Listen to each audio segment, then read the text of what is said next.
Hello everyone, welcome to my channel Snigdha's video. চলে এসেছি নতুন একটা ভিডিও নিয়ে। তো আজকে হচ্ছে একটা মিনি ব্লগ তোমাদের সাথে আমি শেয়ার করছি। আজকে তো 3rd সেপ্টেম্বর, মানে আমার বার্থডে। তো চলো আজকে তোমাদের সাথে আজকে আমার বার্থডে ব্লগটাই শেয়ার করবো। সারাদিনটা আমি কী করে কাটাবো, কী সব কিছু। তো ঘুম থেকে উঠেছি থেকে তো আমার খুবই এক্সাইটিং হয়ে রয়েছে আজকে। তো ঘুম থেকে ওঠার পর আমি ব্রেকফাস্ট করে এখন চলে যাচ্ছি স্নান করতে। তো চলো স্নান করে এসে তোমাদের সাথে দেখা করছি। তো এই যে এখানে আমি ফ্রেশ হয়ে চলে এসেছি, দেখতেই পাচ্ছ। আর তোমরা যে দেখতে পাচ্ছ না, উপরে আমি যে টপটা পরেছি ওইটা আমাকে মা গিফট করেছিল। আর নিচে যে আমি 3/4 প্যান্টটা পরেছি ওইটা আমাকে মায়ে গিফট করেছিল। আসলে না, টপটা আমি যে ওপরে পরেছিলাম ওইটা কিন্তু আমি অনেকদিন আগে মায়ের থেকে চেয়েছিলাম, কিন্তু আমি ভাবিনি যে মা ওটা আমাকে আর কি আমার বার্থডেতেই গিফট করবে। তো যাই হোক, আমার কিন্তু ওপরে টপটা সবচেয়ে বেশি পছন্দ হয়েছে 3/4 প্যান্টটার থেকে। তো যাই হোক, আমি এসে স্নান করে এসে আমি এখানে পুজো দিয়ে দিয়েছিলাম। প্রতি বছরই আমি আমার বার্থডেতে পুজো দিই, ঠাকুরের কাছে আশীর্বাদ চাই। এইটা হচ্ছে আমাদের গোপু সোনা। প্রথমে দেখালাম তোমাদেরকে লক্ষ্মী সোনাকে, দেখতেই পাচ্ছ কি সুন্দর লাগছে। আর গোপু সোনাকে যে জামাটা পরে বেশি ভালো লাগে, আজকে আমি ওই জামাটা পরেই ঠাকুরকে পুজো দিয়েছিলাম। তো তারপর অনেকটা লেট হয়ে গেছিলো, পুজো দিয়ে উঠতে উঠতে আমার 2টো বেজে গেছিলো। ওই জন্য আমি এখানে বসে গেছি লাঞ্চ করতে। প্রথমে আম্মা আমাকে আশীর্বাদ করে উঠে গেছে, তারপর এখানে আমাকে মা বসে গেছে আশীর্বাদ করতে। আজকে আমাকে দাদাও আশীর্বাদ করেছে। মা উঠে যাওয়ার পরেই এখানে আমাকে দাদা বসে গেছে আশীর্বাদ করতে। তো দাদা আশীর্বাদ করে ওঠার পর আমি বসে গেছিলাম হচ্ছে খেতে। আজকে যেহেতু অনেক লেট হয়ে গেছিলো ওই জন্য আমি এখানে খেতে বসে গেছিলাম। এই যে দেখতে পাচ্ছ আমি এখানে খেতে বসে গেছি।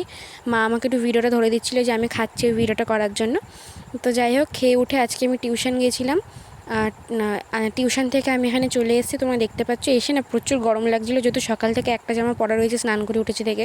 তো ওই জন্য গরম লাগছিলো বলে আমি ড্রেসটা চেঞ্জ করে নিয়েছি। আর এই দেখো আস্তে আস্তে বাবা আমাকে সেলিব্রেশনের প্যাকেটটা হাতে ধরিয়ে দিয়েছে গিফট হিসেবে। আর এই যে এই খাওয়ার জিনিসটা দেখছো, হ্যাঁ এটা খাওয়ার জিনিসই, এটা লজেন্স। তো এইটা দিয়েছিল বাবা আমাকে। এটা ছোটো হলেও গিফটটা কিন্তু আমার খুব পছন্দ হয়েছে। আর এই যে এই রোজটা দেখতে পাচ্ছ, এটা কিন্তু হ্যান্ডমেড। এটা আমার টিউশন ওখান থেকে আমাকে একটা ফ্রেন্ড আমাকে একটা গিফট করেছিল। আর এই যে তোমরা দেখতে পেলে এখানে কেকটা তোমাদেরকে দেখিয়ে দিলাম। কেকটা কিন্তু এবার আমার পছন্দের আসেনি। আমার কিন্তু এটা কিন্তু ম্যাঙ্গো ফ্লেভারের ছিল, কিন্তু আমার কিন্তু ম্যাঙ্গোর থেকে আমার চকলেট ফ্লেভার সবসময় ভালো লাগে। এভরিওয়ান আমার চকলেট ফ্লেভারই ভালো লাগে। প্রতি বছর আমি চকলেট ফ্লেভারই আর কি আনি আমার বার্থডেতে। কিন্তু এবছর আমরা মা আর দাদা মিলে পছন্দ করেছিল, ওই জন্য আমি যেহেতু ছিলাম না, তো ওই জন্য আজকে ম্যাঙ্গোর ফ্লেভারই অর্ডার করেছিল। তো এখানে আমার কেক কাটিং হয়ে গেল, সবাই চলে এসে তোমাদেরকে আমি বলছি পরে কেকে এসেছিলো। এখানে কেক কেটে প্রথমে দাদাকে, তারপর মাকে, তারপর এই যে এখানে বাবাকে খাইয়ে দিচ্ছি। বাবা দেখলে আমাদের সবাইকে হাসানোর জন্য অনেকটা খেয়ে নিল। তো আমার হাতে যেহেতু অনেকটা তুলেছিলাম ওই জন্য পরে আবার আম্মাকে একটু বললাম খেতে। আম্মাকে কোনো বছরই খায় না, অনেক জোর করে প্রতি বছর আবার খাই একটু একটু করে।